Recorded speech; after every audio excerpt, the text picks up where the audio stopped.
Next हम discuss करेंगे limit law.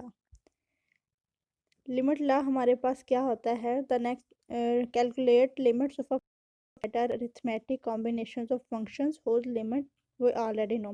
कि हम जो लॉ है उसमें हम फंक्शंस को डिस्कस करेंगे। अरिथमेटिक कॉम्बिनेशन मीन एक या एक से ज़्यादा फंक्शन हमारे पास, उसमें आप लिमिट जो आपको गिवन होगी वो पुट करके हम फंक्शंस की वैल्यू फाइंड आउट। सबसे पहले हम हैं इस जो लिमिट्स लॉ उसके कुछ रूल्स हैं वो डिस्कस कर लेते हैं। अगर आपके पास लिमिट एक्स अप्रोचेस टू सी, सी क्या है, आपके पास कोई भी कांस्टेंट नंबर है, ये रियल नंबर होगा, या पॉजिटिव भी हो सकता है और नेगेटिव भी। अगर हमारे पास कोई फंक्शन है और उसकी हम लिमिट लेते हैं एक्स अप्रोचेस टू सी, सी आपके पास कोई भी रियल नंबर होगा, तो उसको रियल लेने से आपके पास जो आंसर आएगा वो कोई ना कोई रियल नंबर ही आएगा। ये एल इस चीज़ को डिनोट कर रहा है, जस्ट आपने उसको सेपरेट करने के लिए नेम दे दिया जनरल में।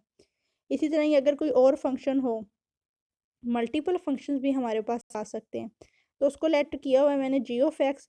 उसकी अगर हम लिमिट लेते हैं और लिमिट पॉइंट पुट करने के बाद फंक्शन में हमारे पास जो आंसर आएगा वो भी कोई रियल नंबर ही होगा। सबसे पहला रूल हम डिस्कस करेंगे सम रूल। अगर आपके पास कोई से दो फंक्शंस वो सम हो रहा हो उनका, तो क्या करेंगे, पहले फर्स्ट फंक्शन पे लिमिट अप्लाई देन प्लस, फिर लिमिट सेकंड फंक्शन पे अप्लाई करेंगे, तो वो क्या होगा एल प्लस एम। मीन अगर दो फंक्शन आपके पास ऐड हो रहे हो तो उन पे सेपरेटली आप क्या करेंगे, लिमिट अप्लाई कर देंगे। इसी तरह ही डिफरेंस रूल, उसमें भी क्या है, अगर आपके पास दो फंक्शंस के बिटवीन डिफरेंस हो उन पे सेपरेट सेपरेट लिमिट अप्लाई करने के बाद आप आंसर फाइंड आउट करेंगे। इसी तरह ही प्रोडक्ट रूल, अगर आपके पास limit x approaches to c f of x dot g of x is equal to, then f of x पे limit separate apply dot limit x approaches to c g of x is equal to, तो जो F of x वो किसके equal L के, और dot g of x की limit किसके equal आ जाएगी एम। एल और एम क्या है, रियल नंबर्स। इसी तरह ही अगर आपके पास कांस्टेंट फंक्शन के साथ मल्टीप्लाई हो रहा हो, क्या होगा, कांस्टेंट बाहर आ जाएगा, लिमिट फंक्शन के साथ अप्लाई होके आंसर आ जाएगा आपके पास। अगर आपके पास कोफिशिएंट रूल डिवाइड हो रहा हो लिमिट, तो ऊपर वाले फंक्शन के ऊपर लिमिट अप्लाई कर देंगे, नीचे वाले की नीचे, तो दोनों का आंसर आ जाएगा। इसी तरह ही अगर आपके पास पावर में कोई फंक्शन आ जाए, तो क्या होगा, लिमिट फंक्शन के साथ आएगी, उसकी जगह पे वैल्यू आ जाएगी और पावर एज इट इज़ रहेगी। ये कुछ हमारे पास 6 रूल हैं पास लिमिट को फाइंड आउट करने के। इनको यूज़ करते हुए हम लिमिट्स की कुछ एग्जांपल देखेंगे। सबसे पहले फर्स्ट एग्जांपल हम देखते हैं, हमारे पास क्या है, limit x approaches to c x raise to पास 3 प्लस 4x² माइनस 3। अब देखें ये सम भी आ रहा है इसमें और डिफरेंस भी आ रहा है, तो आप क्या करेंगे, ये तीन फंक्शन है आपके पास, एक फंक्शन है x3, सेकंड है 4x², थर्ड इज -3।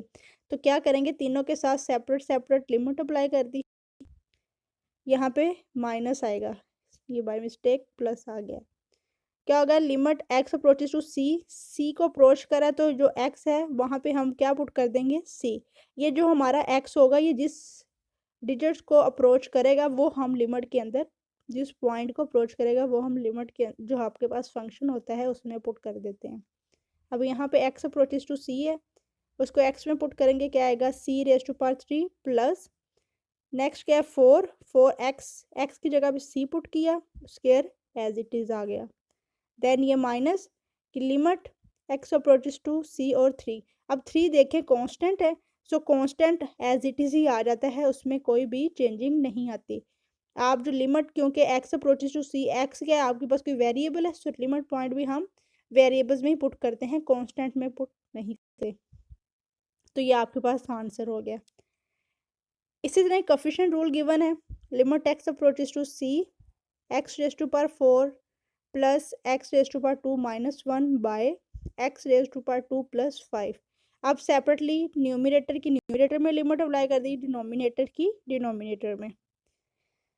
नेक्स्ट देखें, सेपरेटली ये लिमिट अप्लाई कर दी। अब एक्स अप्रोचेस टू सी है, यहाँ पे एक्स लिखा हुआ है, इसको करेक्ट कर लीजिएगा, x raise to power 4 plus x approaches to c x raise to power 2 minus limit x approaches to c 1। Over denominator में क्या है आपके पास एक्स स्क्वायर, और 5 उन दोनों के साथ सेपरेटली अप्लाई कर दी। तो ये लिमिट करने के बाद आपका आंसर इस तरह से हो जाएगा। सिंपल क्वेश्चन है, जस्ट पुट करने हैं और इसको आपने सिंप्लीफाई कर लेना है। इसी तरह ही आपके पास थर्ड है, लिमिट एक्स अप्रोचेस टू -2। अब देखें सी की जगह क्या आ गया -2। -2 क्या है, रियल नंबर है हमारे पास। फंक्शन आपके पास क्या गिवन है, 4x² - 3। अब देखिए उसमें आपने पुट कर लेना है। ये देखें यहाँ पे limit x approaches to -2, 4x² - 3। आप देखें दो है, डिफरेंस आ रहा है फंक्शंस के बिटवीन, सो दोनों पे सेपरेटली लिमिट अप्लाई करेंगे, ये चीज़। नेक्स्ट आपके पास आ जाएगा x⁻² -2, 4x² minus limit x approaches to -2, 3। अब देखें आपके पास -2 है तो कहाँ पे x की जगह पे -2 पुट कर देंगे। 4 एज इट इज़ रहेगा और x की जगह पे -2 और स्क्वायर एज इट इज़ आ गया, तो ये इस तरह से बन गया।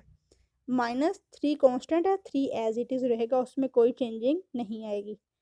देन 4 एज इट इज़, 2 का स्क्वायर 4, 4 4 ज़ा 16 -3। तो ये स्टेप बन गया आपके पास। देन दोनों को आपने सब्ट्रैक्ट किया, 16 में से 3 सब्ट्रैक्ट किए तो आंसर क्या आ गया, 13। इसी तरह ही आपके पास नेक्स्ट एग्जाम्पल है, example number 21, limit x approaches to 2x। अब देखें कांस्टेंट है आपके पास, 2 कांस्टेंट है आपके पास और x आपके पास क्या है, वेरिएबल। क्या आएगा, limit x approaches to 2x, तो क्या होगा 2 और x की जगह पे लिमिट अप्लाई कर दी, 2 2 2 ज़ा 4, ये आपके पास आंसर आ गया। नेक्स्ट है एग्जाम्पल नंबर 24। अब ये क्या है, कोफिशिएंट रूल है, तो आपके पास ये इस फॉर्म में गिवन है, limit x approaches to c -1/3x - 1। अब जहाँ जहाँ पे x है वहाँ पे आप क्या पुट कर देंगे, 1। तो ये देखें ये चीज़, जहाँ पे x था वहाँ पे आपने 1 पुट कर दिया, तो यहाँ पे बाय मिस्टेक मेरे से माइनस पुट हो गया, इसको आप प्लस कर लेंगे, करेक्ट कर लीजिएगा इसको।